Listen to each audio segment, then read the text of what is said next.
take a look at these two sentences. I enjoy visiting museums when I travel. I enjoy to visit museums when I travel. It's the ing versus to question, gerund versus infinitive. And I have to tell you, if there is one point where I see my students constantly second-guessing themselves, doubting their decisions, it's with this. This ing versus to question is the source of frustration, annoyance, and mistakes. And honestly, it's no surprise. There aren't any clear-cut rules that apply universally. Instead, it all depends on certain verbs, expressions, and sentence structures. So what's the solution? How can you stop feeling frustrated and avoid mistakes going forward? While there's no one-size-fits-all rule, you can learn to get this right. It's about recognizing patterns, knowing which verbs go with ing and which verbs go with to, and then practicing until it becomes instinctual. Today, I'll guide you step by step through the differences, highlight common pitfalls, and share tips to help you get it right. It takes some practice, but with the right guidance, you can absolutely stop feeling frustrated, avoid common mistakes, and feel confident using these tricky little words.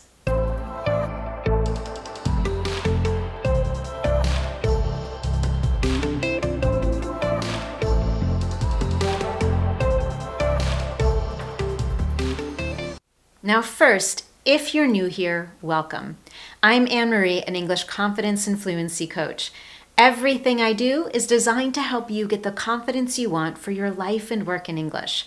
If you'd love to discover years of lessons from me and free resources like my in-depth fluency training called How to Get the Confidence to Say What You Want, you can get all of that and more at my Speak Confident English website.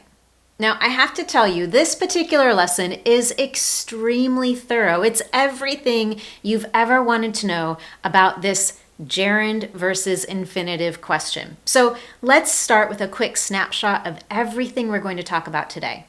First, I want to share a quick reminder of what exactly gerunds and infinitives are. Then we'll move on to grammatical similarities, quick tips for making the right choice, the learning patterns you need to know for using infinitives, and then the learning patterns you need to know for using gerunds. As we get toward the end, we'll also talk about situations in which both a gerund and an infinitive can be used, and we'll finish with how to learn all of this faster. So get your note-taking book out and let's go. So first, what exactly are gerunds and infinitives again? Gerunds are formed when we add an ing to the base form of a verb, such as swim, jog, read, drive. And when we do this, it turns that verb into a noun. For example, we get swimming, jogging, reading, and driving. Because gerunds function as a noun, they can be subjects, objects, and complements in a sentence. They also describe activities and ongoing action. And now infinitives. An infinitive is the base form of a verb with the word to swim, to jog, to read, to drive. And in sentences, infinitives can function as nouns, adjectives, and adverbs. With all of that in mind, let's move on to some ways that gerunds and infinitives are similar. First, they can both be used as the subject of a sentence. For example, to run a mile successfully, you should begin your training with stretches. And running helps me clear my mind and stay physically active. The second way in which they're similar is they can both be used as objects of verbs. For example, I hope to work abroad one day. I enjoy working at my current job. And number 3, they are both frequently used with specific verbs and adjectives. This is something we're going to spend a lot of time talking about in this lesson, but here are 2 quick examples. I love hosting movie nights with my friends. It's important to be honest when applying for jobs. In a moment, we're going to take a deep dive into some specific patterns we can follow to help us know when to use a gerund and when to use an infinitive. But before we get there, I want to first start with some quick tips that can also help you in making the decision to get it right. First, gerunds follow prepositions. Whether it's a preposition in a sentence or a preposition in a phrasal verb, we cannot use an infinitive after the preposition. However, we can use a gerund. Let's take a look at 2 example sentences. I love to drink a cup of coffee before running because it gives me an extra boost. Before is a preposition, which means I cannot say before to run. I have to say before running to give me an extra boost. And then, I look forward to chatting with you next week. This one might be tricky because we have that word to, which makes it seem like maybe we should use an infinitive. But here we have the phrasal verb to look forward to something. That phrasal verb ends with the preposition to. And because it's functioning as a preposition, the next word cannot be the infinitive form. It has to be a gerund. I look forward to chatting with you next week. Before we go on to the next tip, let me give you one more example with another phrasal verb. After the meeting, she broke down crying. I don't know what happened, but obviously it wasn't a good meeting. Because we have the phrasal verb break down, and because down is a preposition, the next word is the ing form, to break down crying. Quick tip number 2 is infinitives follow certain adjectives. For example, do you think it's challenging to speak English in front of others? Here we have the adjective challenging, and it's followed by the infinitive to speak. Or she was nervous to find out about her exam results. Here we have the adjective nervous, and once again, we're following it with the infinitive form of a verb. We cannot use gerunds in these examples. I want you to think for a moment about using an adjective like amazed. When you use that in a sentence, the next word cannot be an ing word. You can be amazed to discover. You can be amazed to find out. You can be amazed to feel something. When we use that adjective, the next word is quite often an infinitive. This is also true of adjectives such as careful, determined, surprised. If you'd like to find a much longer list of common adjectives that are followed by infinitives, you can go to this lesson at my Speak Confident English website. I have this full lesson in writing, so you can go on over there and get the full list. But now let's go on to tip number 3. Gerunds cannot be used in the passive voice. However, we can use the infinitive form, and here are 2 example sentences to illustrate that. I hope to be invited to the party. It's rewarding to be recognized for your hard work. And finally, quick tip number 4, infinitives can modify or describe nouns. What this means is that just like an adjective, an infinitive can provide more information about a noun. It can describe a person, place, or thing. In doing so, the infinitive provides us with more information about the state, quality, or purpose of something. For example, the desire to succeed drove her to work harder. If we ask what kind of desire, we have a description. We have more information, the desire to succeed. Here's another example. The opportunity to travel was exciting. What kind of opportunity? The opportunity to travel. And here's one more. The plan to retire early was poorly thought out. Again, when we ask what kind of plan, it was the plan to retire early. All right, we've quickly reviewed what exactly gerunds and infinitives are. We've also looked at how they're similar grammatically. And I highlighted some quick tips to help you get it right when making a decision on which one to use. Now I want to get into the heart of our lesson, and this is where I encourage you to take notes. We're going to look at patterns of verbs that require a gerund, patterns of verbs that require an infinitive, and situations in which both can be used.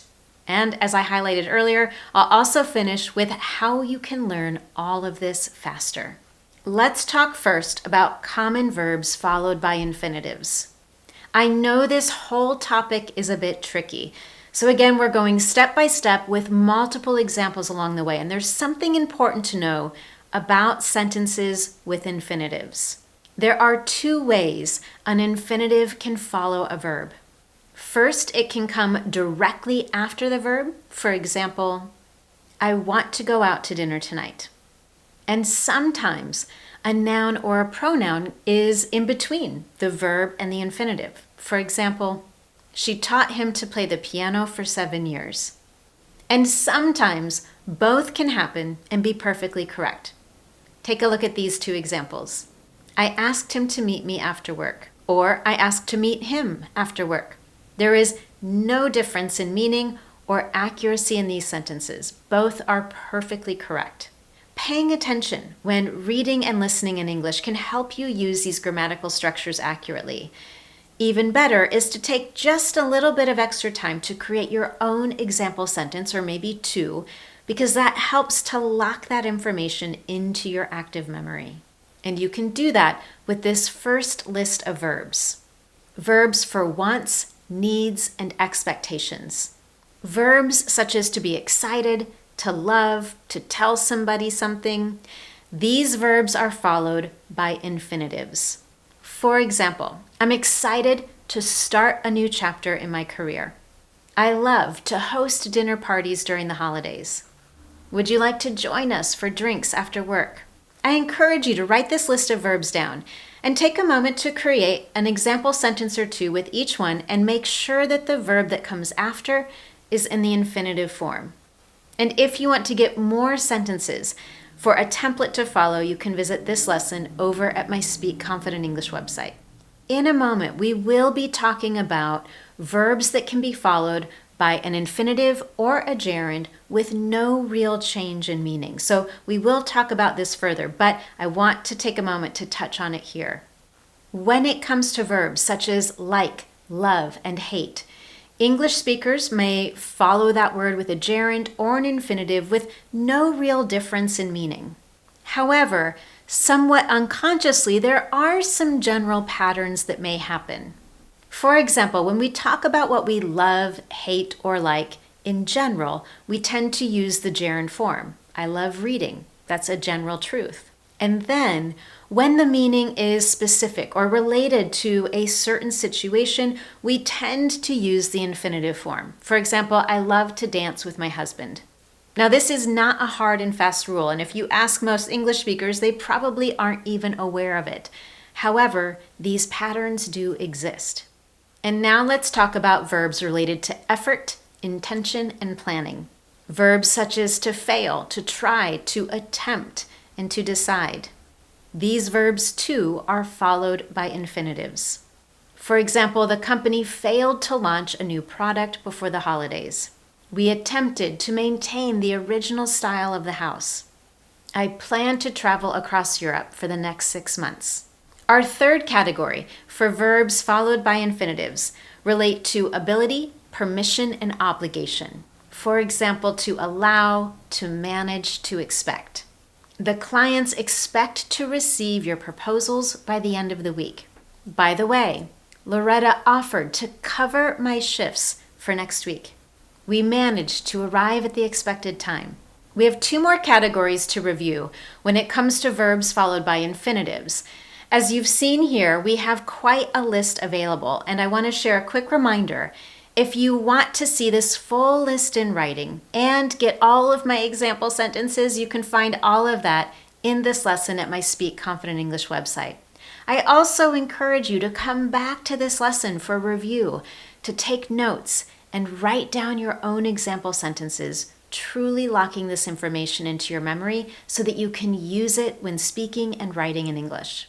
And now here are a few verbs related to cause, effect, and purpose. To force somebody to do something. To teach somebody to do something. To remember to do something. For example, the changes in management forced Lisa to look elsewhere for a job. My sister taught me to play the guitar at a young age. Please remember to write your name at the top of the page. And our final category, verbs for perception. For example, to appear, to seem, to tend, and to happen. I tend to laugh when I'm nervous. It seems to be a copy of The Secret Recipe.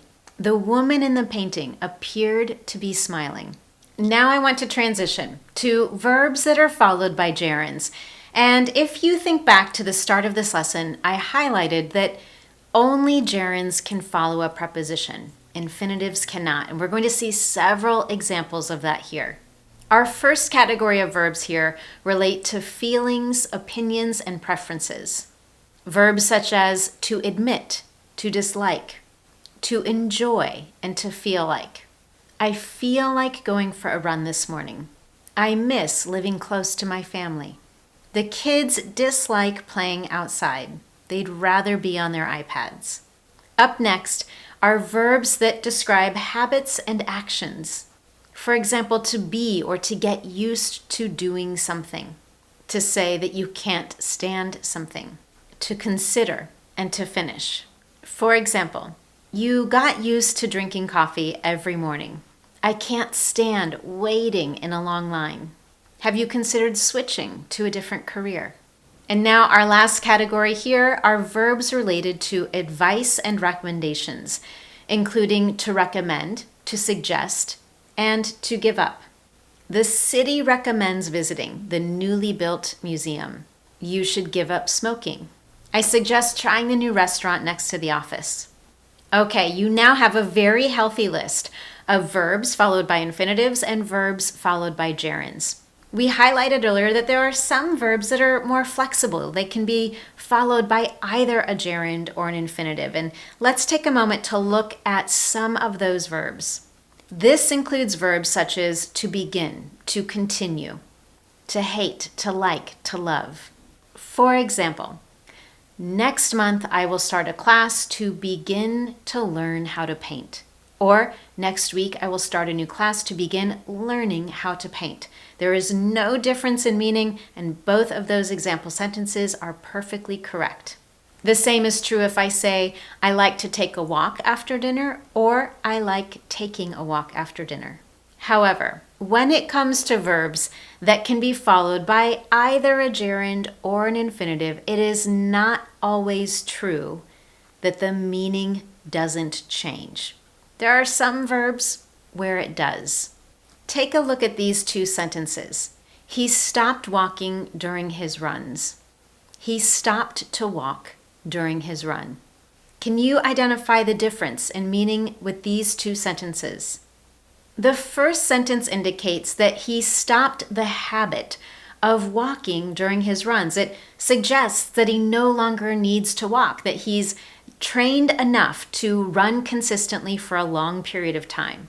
The second sentence, however, doesn't focus on the overall habit of running.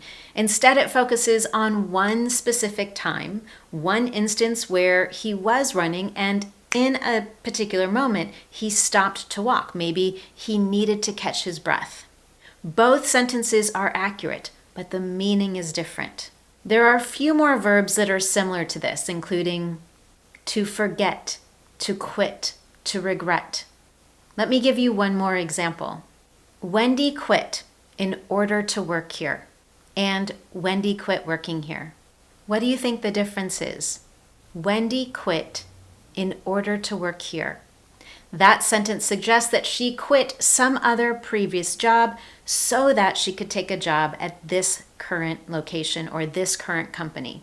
And the sentence, Wendy quit working here, says that she quit her current job. I know it can be a challenge to distinguish the difference in meaning when a verb is followed by an infinitive versus a gerund.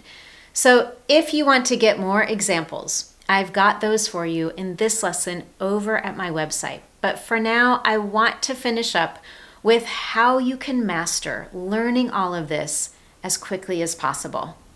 And the answer is simple. Use it. Use this knowledge in real-life examples, in writing and in speaking.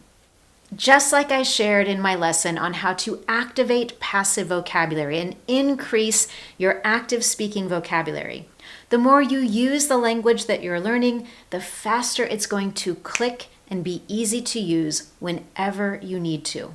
The truth is, it's not only about memorizing the grammar that we've learned here today.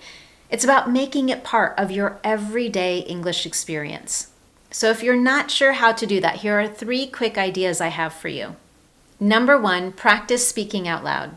Whether it's with a group of friends, a speaking journal, or an online learning community like my Confident Women community, aim to speak as often as you can and incorporate what you've learned here.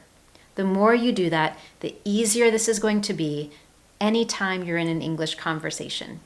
The second idea is to write short sentences or journal entries. In this particular lesson, I've shared several example sentences with you, and of course, there are many more available in this lesson over at my Speak Confident English website. You can use those as a guide and then create some of your own example sentences based on your life. Think for a moment about your day, what you did, who you saw, where you went, and try to use some of your memories, your experiences in your sentences. It's going to help the meaning and the usage stick. And number 3, notice and mimic English speakers. Whether you're watching TV, reading the news, or listening to a podcast, pay attention to where you see gerunds and infinitives and mimic what you read and hear. You can also get extra practice with a bonus worksheet I have available. When you visit this lesson over at my website, I've got a PDF you can download to get some of that initial practice in place. Thank you so much for joining me today. If you found this lesson helpful, don't forget to give it a thumbs up and make sure you subscribe so you never miss one of my Confident English lessons. Thanks again, and I'll see you next time.